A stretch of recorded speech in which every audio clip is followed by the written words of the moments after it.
you very much. Bismillah ar-Rahman ar-Rahim. Shalom Aleichem. Good afternoon to you all.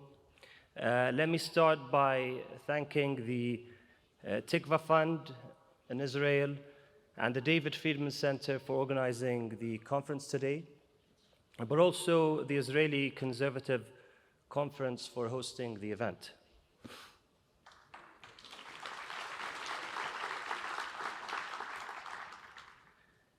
Peace and prosperity have represented the main pillars of His Majesty King Hamad bin Isa Al Khalifa's overarching vision for a more stable and secure Middle East, long before the Abraham Accords were signed. And this was demonstrated when Bahrain sought to host a regional Peace to Prosperity workshop in 2019 that included Arab countries and Israel for the first time. It was indeed a bold and courageous move at the time, since none of the Abraham Accords countries established relations with Israel yet. However, it was an attempt to establish dialogue for the benefit of the people of the entire region, as we firmly believe that prosperity cannot be achieved without peace. A year later, Bahrain's decision to sign the Abraham Accords and establish relations with Israel was a natural continuation of that same belief towards building a better future for the future generations to come. These groundbreaking decisions didn't come without stirring controversy, of course. Many speculated over the purpose and benefit of establishing these new relations with Israel. Our collective objective has always been about maintaining peace in a region that has been devastated by countless number of wars and conflicts. The people of the Middle East have long suffered from these wars and deserve a chance to live a better life, which can't be done without upholding regional peace and security.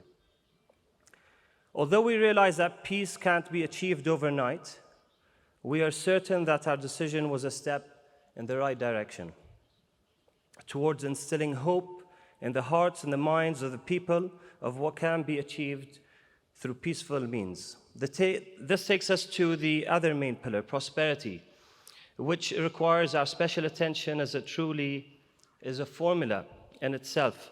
If peace is achieved without tangible benefits that can be felt by the ordinary citizen, then it becomes meaningless, and instead of inspiring hope, it will add more despair, which makes it of utmost importance that we intensify our efforts into enhancing cooperation in the various fields that will showcase the success of these relations and bring it to fruition. This was also translated in the Negev Summit hosted by Israel on the 27th and 28th of March 2022 and was attended by the Kingdom of Bahrain, the United Arab Emirates, Egypt, Morocco, and the United States.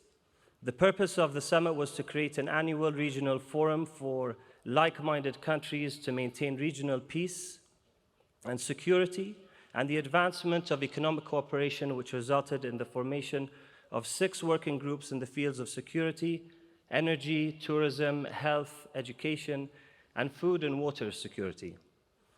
In addition, the Kingdom of Bahrain and the State of Israel signed a first-of-its-kind joint warm peace strategy on the sidelines of the Negev Summit.